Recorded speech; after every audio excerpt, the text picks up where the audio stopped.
First of all thank you so much ठीक sir है। कि आप अपना कीमती समय निकाल के इस वीडियो के लिए अपना टाइम दिए। एंड It's my मुझे goodness. ऐसा लगा कि इस टॉपिक के लिए आपसे बेहतर कोई दूसरा स्पीकर मेरी नज़र में तो नहीं आया। जब हम बात करें बिजनेस की तो सबसे पहले जो एक पहला नाम आता है माइंड में, वो उनमें से एक नाम आपका है। तो सर अभी पिछले 40 दिनों में हमने एक सर्वे किया था regarding how to start a business. उसके ऊपर हमने टोटल 10,000 लोगों से अलग अलग इसका एक क्वेश्चन हमने किया था। तो जिसमें से उन जो नए यंग एंटरप्रेन्योर लोग हैं जो आना चाहते हैं एक बिजनेस में, एक नई लाइन में आना चाहते हैं, एक बिजनेस स्टार्ट करना चाहते हैं, उनके मैंने बहुत सारे क्वेश्चंस थे जो कि वो चाहते हैं कि उनको कोई एड्रेस करे। तो हमारे आज का जो ये वीडियो रहेगा, हम यही कोशिश करेंगे कि डायरेक्टली उन लोगों को एक अच्छी एक्सपर्ट एडवाइस मिले कि वो लोग किस तरीके से आगे आके अपने बिजनेस को सक्सेसफुल कर सकें। उनके क्वेश्चनर के ऊपर बेस करके हमने जो टॉप 15 क्वेश्चन थे, हमने उसकी एक लिस्ट बनाई है और हम वो एक एक क्वेश्चन आपसे पूछेंगे और आपसे उसके बारे में एक्सपर्ट एडवाइस जानना चाहेंगे। तो sir am I audible? Yeah, right now, हाँ, sometime back, कट गया था कनेक्शन। Okay fine. तो सर स्टार्ट करते हैं फिर। हमारा जो लोगों का क्वेश्चन है उनमें से पहला क्वेश्चन ये है कि वो लोग जब बिजनेस स्टार्ट करना चाहते हैं तो उनके लिए पहला क्वेश्चन ये है कि वो गुड्स के सेगमेंट में जाए या सर्विस के सेगमेंट में जाए। और मुझे नहीं लगता कि इस क्वेश्चन का आंसर आपसे अच्छा कोई दे सकता है, क्योंकि आप गुड्स के सेगमेंट में भी हैं जहां आपका ट्रेडिंग का बिजनेस भी बहुत सारा है। इसमें से बेस्ट है आनंद वर्ल्ड, आनंद सुपर बाजार। और सर्विस के फील्ड में भी है वैदिक ग्रुप ऑफ इंस्टीट्यूशंस। सो इसमें मैं एक्सपेक्ट करूंगा आपसे एक बहुत ही अच्छा आंसर जो हमारे आने वाले एंटरप्रेन्योर लोग को बहुत हेल्प करे। तो how to choose a perfect product और a service for our new venture, please sir बताइए। क्या चुनना है उसके पहले एक चीज बहुत क्लियर होना चाहिए। आप बिजनेस पैसा के लिए करना चाहते हैं या बिजनेस पैशन के लिए करना चाहते हैं? अगर आप पैसा के लिए करना चाहते हैं, you can not be successful. अगर आप पैशन करने के लिए चाहते हैं, यू विल बी सक्सेसफुल। तो प्रोडक्ट, सर्विस, ये सारे इमेटेरियल हैं। आपको किसमें मजा आता है वो चुनना चाहिए आपको। You think about the best कि how what I can do in that. So आपका पैशन इज ड्राइविंग फोर्स हो आपको बिजनेस चुनने के लिए। अच्छा सर। सर दूसरा जो क्वेश्चन है वो है रिगार्डिंग लोकेशन, कि how to choose a perfect location. बहुत बार हमने ये देखा है कि लोग क्या करते हैं, लोगों की देखा देखी किसी भी लोकेशन में एक बिजनेस खोल देते हैं और जो कि आगे चल के फेलियर हो जाता है। तो आप इसके बारे में क्या बोलना चाहेंगे कि how to choose a perfect location for your new business, and क्या क्या फैक्टर हमको ध्यान में रखने चाहिए लोकेशन चूज करने से पहले?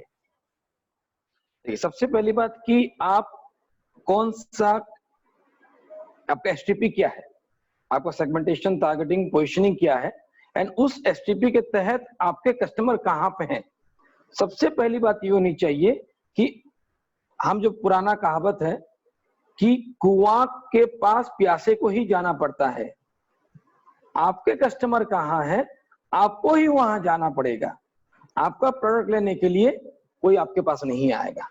लेकिन इसमें एक एनालिसिस है कि आपका प्रेजेंट सिचुएशन आपको अलाउ करता है कि आप शहर का बीचों बीच जगह ले सकते हैं, तब लीजिए। अगर आपका एसपी है, ताकि आपके प्रोडक्ट के लिए आदमी आप कहीं पे भी हैं आएंगे। मैं बहुत सारे ब्रांड्स ऐसे जानता हूं। आप देखिए, गांव में ऐसे वैद होते हैं जो बहुत फेमस होते हैं। कहां दूर से आदमी जाता है प्रोडक्ट को लेने के लिए।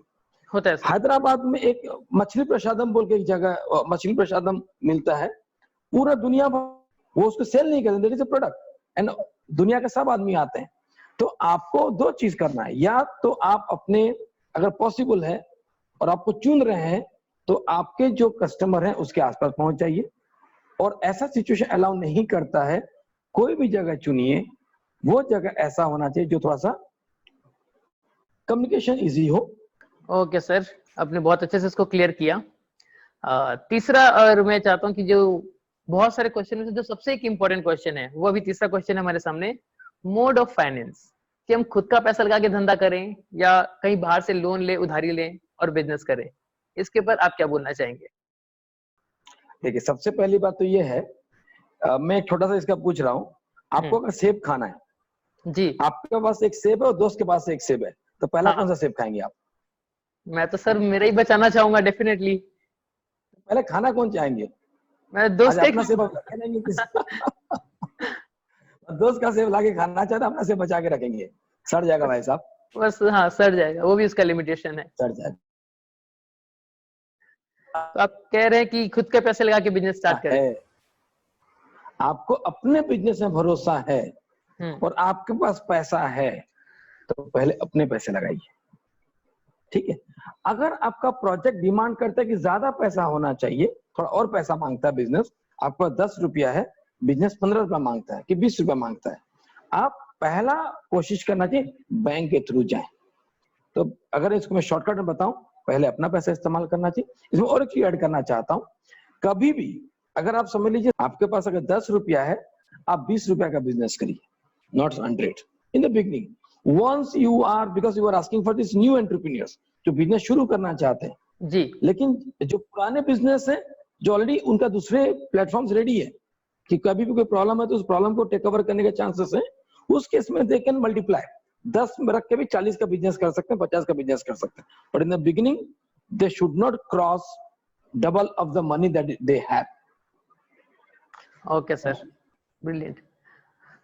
सर उसके बाद हमारा दूसरा एक इम्पोर्टेंट जो आता है कि किस फॉर्म का बिजनेस करें, वेदर हम प्रोप्राइटरशिप में जाएं या पार्टनरशिप में जाएं, कंपनी फॉर्म में जाएं, किस फॉर्म में जाने से हमको ज्यादा अच्छा हो सकता है, ज्यादा बेनिफिट मिल सकता है?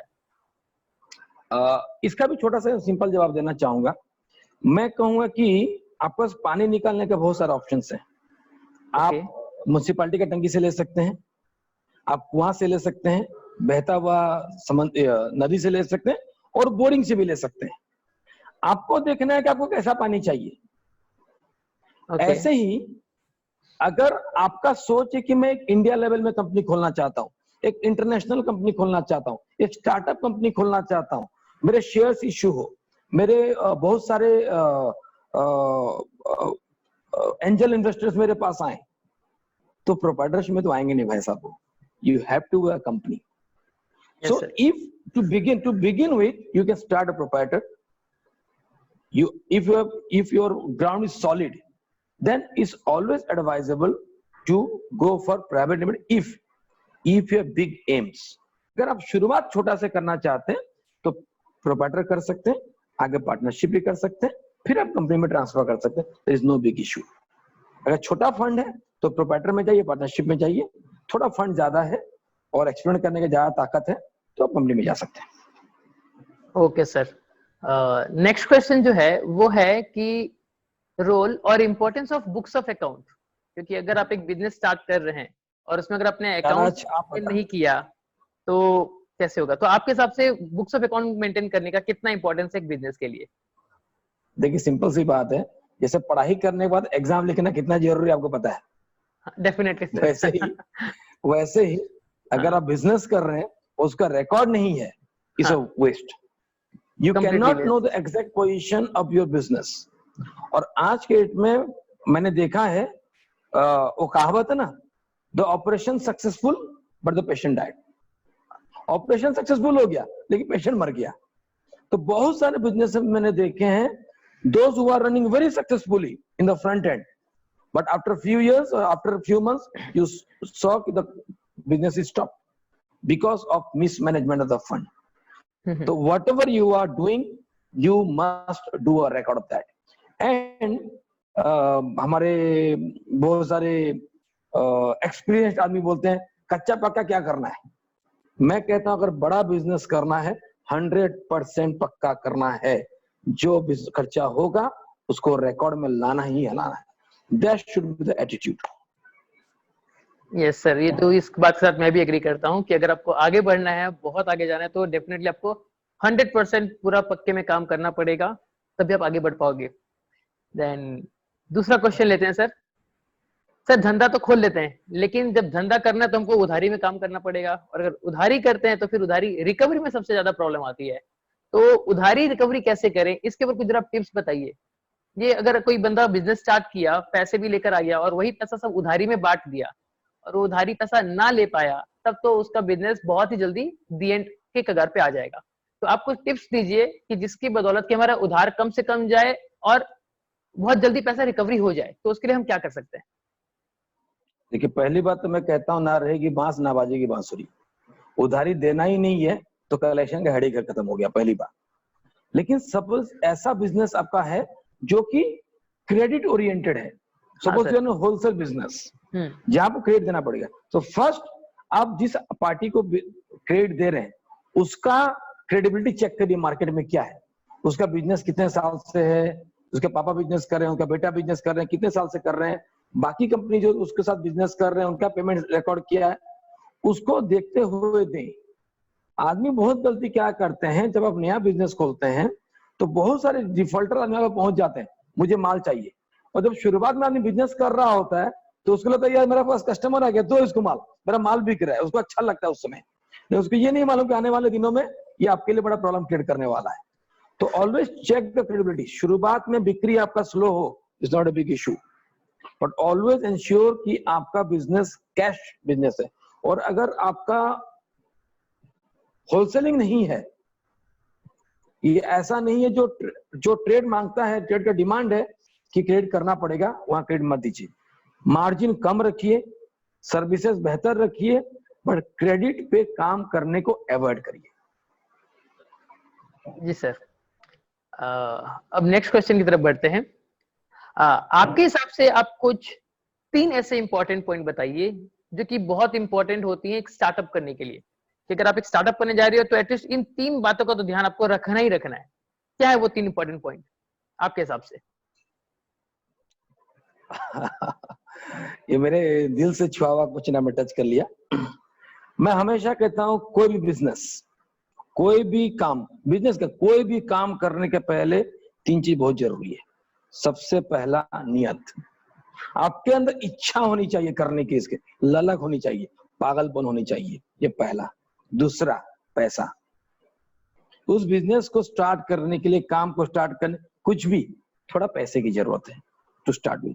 एंड तीसरा है स्किल्स, कि ये पैसा और इच्छा दोनों को लेके आपका स्किल्स है कि नहीं काम करने का, ये तीनों अगर आपके पास है तो बिजनेस या कोई भी काम आप दुनिया में करते हैं, सक्सेसफुल होने से आपको कोई नहीं रोक सकता। 100% सर, बहुत सही बात आपने कहा। दूसरा हम ये क्वेश्चन पूछना चाहेंगे आपसे कि 3 रीजन बताइए कि बिजनेस फेल क्यों हो जाते हैं। What are the 3 very important reasons for a failure of a business? यही 3 कारण है, ये जो बताया आपको मैं, ये सक्सेस का 3 कारण है, इसका नहीं होना फेलियर का कारण दूसरा है। और एक बहुत बड़ा कारण होता है, इसका ऐड करना चाहूंगा मैं जी। इसका और एक बड़ा कारण होता है कि हम बिजनेस को सोचते हैं कि ये हमारा पैसा कमाने का जरिया है। आदमी पैशन भूल जाता है। जैसे मैं छोटा सा चीज एक लाइटर मोड में कहना चाहूंगा, आपके शायद जो देखने वाले जो ऑडियंस है वो यंग है कि एजड वाले हैं, मैं उस हिसाब से एक आंसर देना चाहूंगा। फिलहाल हमने फोकस तो यंग पे रखा है सर। ओके, तो मैं छोटा सा उनको एग्जांपल देना चाहूंगा, मेरे यंग दोस्तों को, जवान दोस्तों को, कि जैसे एक लड़के की गर्लफ्रेंड जब होती है, वो उसका बर्थडे नहीं भूलता है, उसका गुलाब का फूल वैलेंटाइन डे नहीं भूलता है, उसको हमेशा एंगेज रखता है, वो हर दिन फोन करता है एक पर्टिकुलर टाइम पे, कभी भी मिस नहीं करता है, और कभी गलती हो भी गया तो पहले माफी मांग लेता है। लेकिन जब वो शादी कर लेता है तो उल्टा हो जाता है। बर्थडे तो हमेशा भूलना कंफर्म है, आई होप मेरी बीवी नहीं वॉच कर रही है, तो बर्थडे तो भूलना कंपलसरी है, एनिवर्सरी तक भूल जाता है, और बात करेंगे समय तो कभी नहीं होता है, जब भी फोन करेंगे तो बिजी हूँ, मीटिंग में हूँ। That's why business fails. That's why business fails. कि जो चीज को या जिस इंसान को या जो सबसे ज्यादा आपने प्यार किया था, आज उसको प्यार ही आप नहीं करते, तो कैसे वो आपका साथ देगा? So you have to love your business. You have to keep him always vibrant. कि जैसा आप 20 साल पहले आपने उस बिजनेस को देखा था, आज भी वो ऐसा ही देखना है, हमेशा उसमें नयापन क्रिएट करना है, और जब तक वो नयापन रहेगा, अपडेशन चाहिए, क्योंकि कल जो चीजें काम कर रही थी आज काम नहीं करेगा, कल जो तरीका आदमी को अच्छा लग रहा था वो तरीका काम अच्छा नहीं लगेगा, तो क्या बदलाव हम कर रहे हैं, राइट? कल जो ड्रेस आपने गर्लफ्रेंड को गिफ्ट किया था, आज सेम ड्रेस लाके उसको तो अच्छा लग गया, you have to bring something else. So always updation का आदमी भूल जाता है, that is one of the biggest problem. Second, आदमी कंप्लासेंट हो जाता है, सोचता है मेरा बिजनेस चल पड़ा है, अब तो कोई टेंशन नहीं। तो उसमें और वो इनोवेशन नहीं करता है, बदलाव नहीं करता है। ये छोटी छोटी चीजें, इसको अगर ध्यान दिया जाए तो फेलियर का सवाल ही नहीं उठता, आप सक्सेसफुल होंगे। सही बात की सर आपने, ये तो मैंने भी देखा है। मेरे कई ऐसे क्लाइंट हैं जिन्होंने क्या किया, जब बिजनेस स्टार्ट किया वो स्टार्ट तो कर लिए, सारा पैसा उसमें झोंक दिए क्योंकि उनको पैसे की कमी नहीं थी, लेकिन बाद में उनको क्या लगा कि बस बिजनेस ऑटोमेटिक मोड में चलते बनेगा और हमको पैसे मिलते लगेंगे। लेकिन हुआ ये कि बिजनेस को चलाना आना चाहिए, सिर्फ खड़ा कर देना business is not a big deal. And हुआ भी वही कि उस आदमी के पिछले 1 साल में करीबन 50 से 60 लाख रुपए जो उसका टोटल जमा पूंजी था उसके पापा का, उसने सारा वेस्ट कर दिया। तो अब अब देखिए दूसरा जो क्वेश्चन है वो भी एक रियल लाइफ से टच है, बिजनेस से काफी बहुत टच है कि हम बिजनेस स्टार्ट तो करते हैं बट फ्यूचर इज अनसर्टेन। बहुत बार हमने सब कुछ सही तरीके से किया होता है और बट फिर भी कुछ अनफॉर्चुन होता है और हमारा बिजनेस फेल हो जाता है। तो एज ए यंग एंटरप्रेन्योर हम हमारे पास जो कुछ भी था हमने बिजनेस में लगा दिया और फिर हम उसमें फेल हो गए। So how to handle this failure, हम उससे कैसे ओवरकम आ सकते हैं और फिर आगे लाइफ में बढ़ सकते हैं, इसके ऊपर कुछ आप अपना एक्सपर्ट एडवाइस दीजिए। देखिए, आप जब घर से कार लेके निकलते हैं या बाइक लेके निकलते हैं, the roads are very uncertain. आप हर पूरा रोड का मैप बना के घर से निकल नहीं सकते। Definitely you should have confidence in your car, not on the road।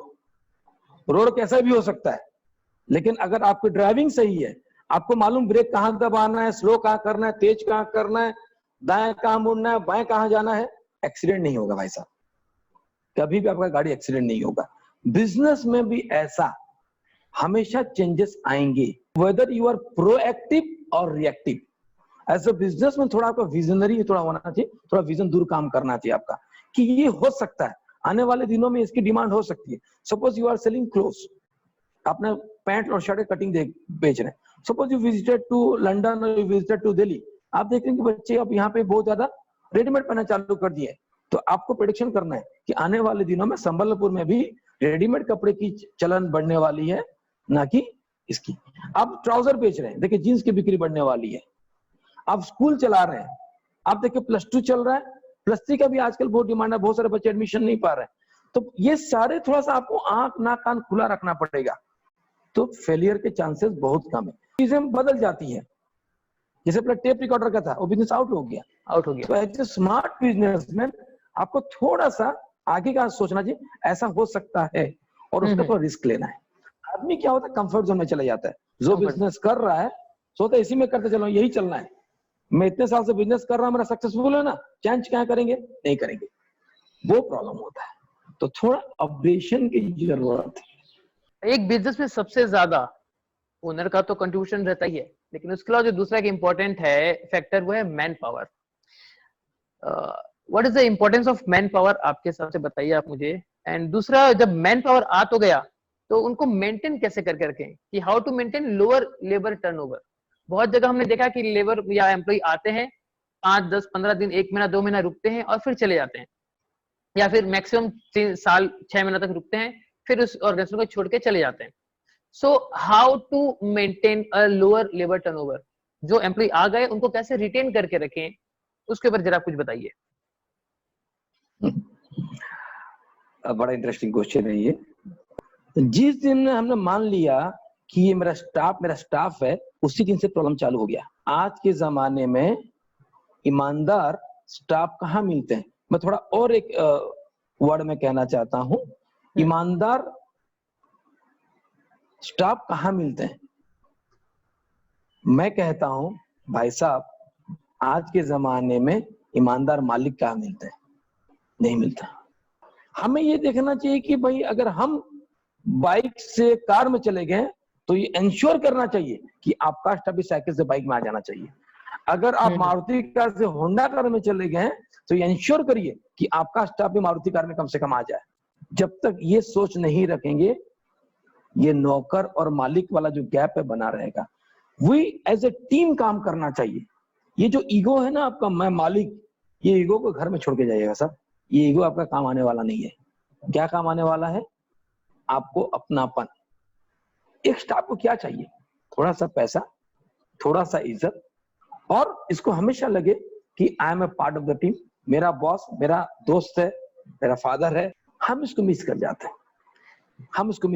हैं। आप देखिए, इसको सीखने का सबसे बेस्ट तरीका बता रहा हूँ। आप पुराने जमाने में जाइए, जिसमें भगवान राम शत्रुघ्न को भेज रहे थे लड़ाई करने के लिए, तो उन्होंने एक ही चीज कहा कि आप अगर अपना सेना को थोड़ा स्नेह करेंगे, थोड़ा श्रद्धा से उनको थोड़ा सा प्यार करेंगे, तो ये आपके लिए जान तक दे देंगे। जिस समय आपका रिलेटिव कोई आपके पास नहीं आएगा, ये आपका सेना आपके साथ रहेगा। वही सेना आज का आपका टीम है वो। तो उनके साथ अगर आप रहेंगे, उनका प्रॉब्लम को समझेंगे, उनको अपना समझेंगे, ये आपके लिए जान भी दे देंगे। सही बात है सर, वो तो है, बट लेकिन यहाँ पर मैक्सिमम लोगों को हमने देखा है ना, उनका जो मेंटेलिटी है, जैसा आपने कहा नौकर और मालिक का, वो जाता नहीं है। तो अगर सक्सेस आपको चाहिए बिजनेस में, तो डेफिनेटली आपको वो चीज तो गिरानी पड़ेगी। नौकर और मालिक का जो गैप है उसको खत्म करना ही पड़ेगा। हाँ, अब नेक्स्ट जो पॉइंट है सर, वो आपका गारंटी के साथ वो सब बहुत फेवरेट है, क्योंकि आप इस फील्ड में काफी ज्यादा एक्टिव हो। वो है आपका रोल ऑफ एडवर्टीजमेंट। एक बिजनेस ग्रोथ के लिए एडवर्टीजमेंट का क्या रोल है, और हम कैसे उसको अच्छे तरीके से यूज करके बिजनेस को ग्रोथ करवा सकते हैं? देखिए, एडवर्टीजमेंट, मैं कहता हूँ वर्ड ऑफ माउथ से बढ़िया एडवर्टीजमेंट दुनिया में कहीं नहीं है, राइट? लेकिन जमाना बदला है। हम चाहते हैं कि हमारा जो कम्युनिकेशन थोड़ा फास्ट जाए, आदमी लोग हमें तुरंत जाने। कम्युनिकेशन क्या एडवर्टीजमेंट का फायदा तभी है जब आपके प्रोडक्ट में दम है। अगर आपका प्रोडक्ट में दम नहीं है, तो कोई भी एडवर्टीजमेंट आपको बदल नहीं सकता। तो सबसे पहला, कोई भी कम्युनिकेशन के पहले ये याद रखिए कि जो भी कम्युनिकेट कर रहे हैं आप, वो ईमानदारी से करें। एंड ऑलवेज अंडर कमिट कम करिए, डिलीवर ज्यादा करिए। उससे बढ़िया कुछ भी नहीं हो सकता। That is the best way of communication, मैं समझता हूँ। सर, नेक्स्ट क्वेश्चन ये है आपका, how to maintain liquidity in the business and avoid bankruptcy.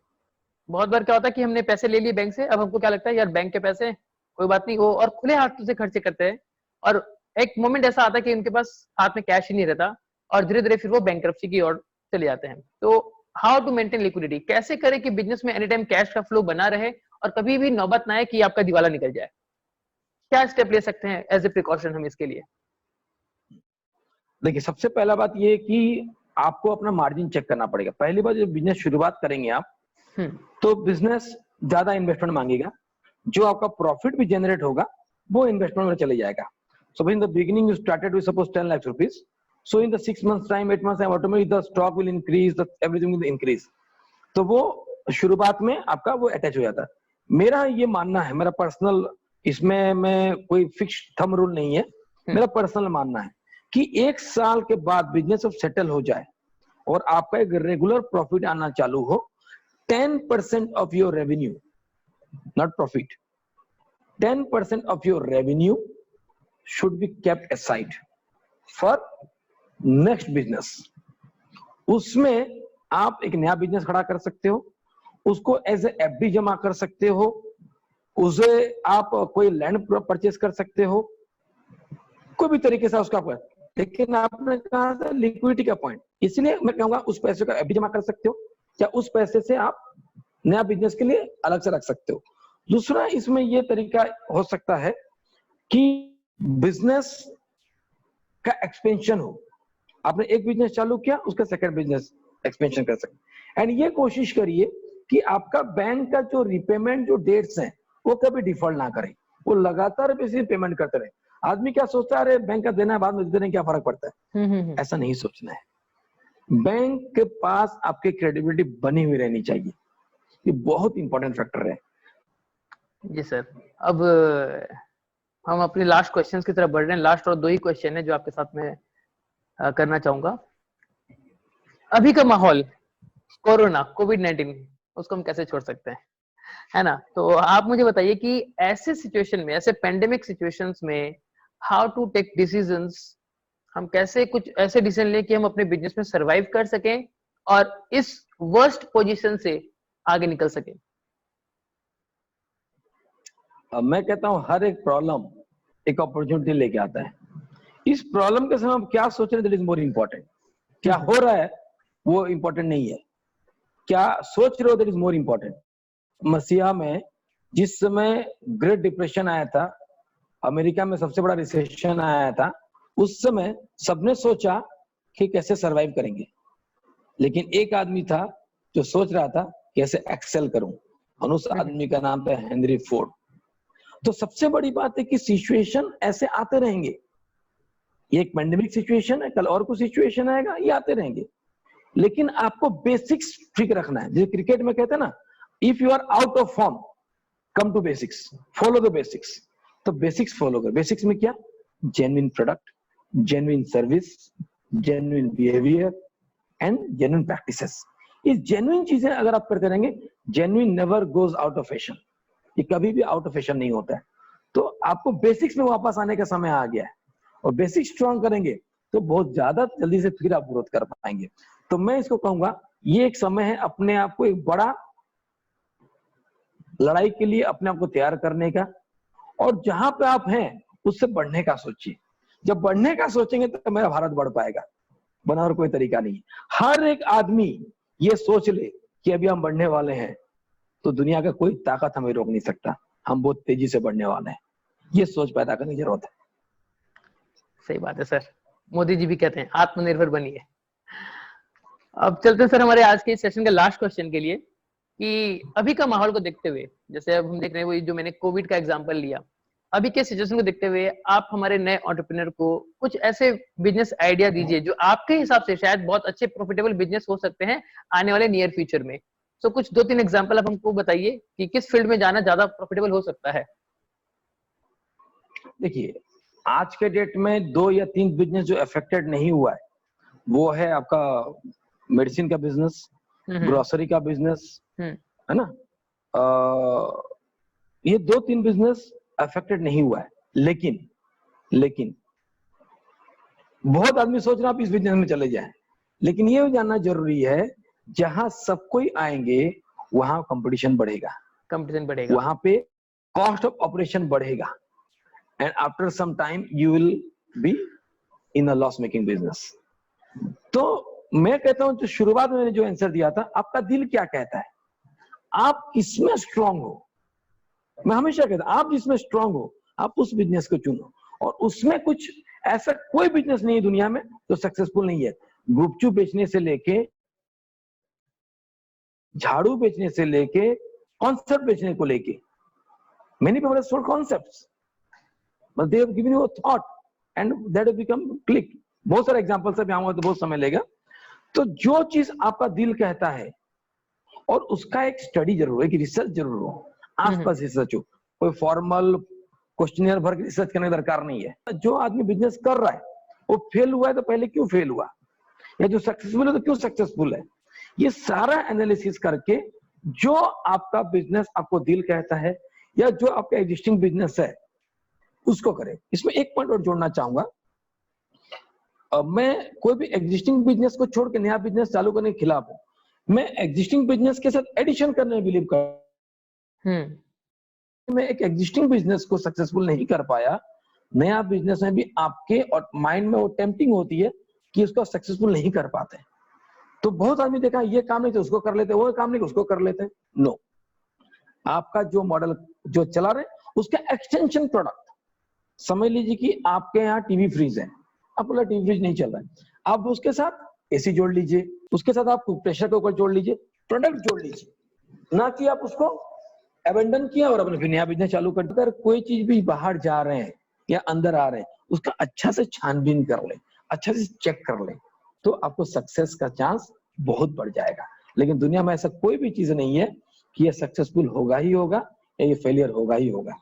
मैं कहता हूं, अगर आप बिजनेस कर रहे हैं, कोई भी चीज कर रहे हैं, अगर वो सक्सेसफुल नहीं है तो काम अभी आधा बाकी है, काम करते चलो, सक्सेस तो मिलेगा ही।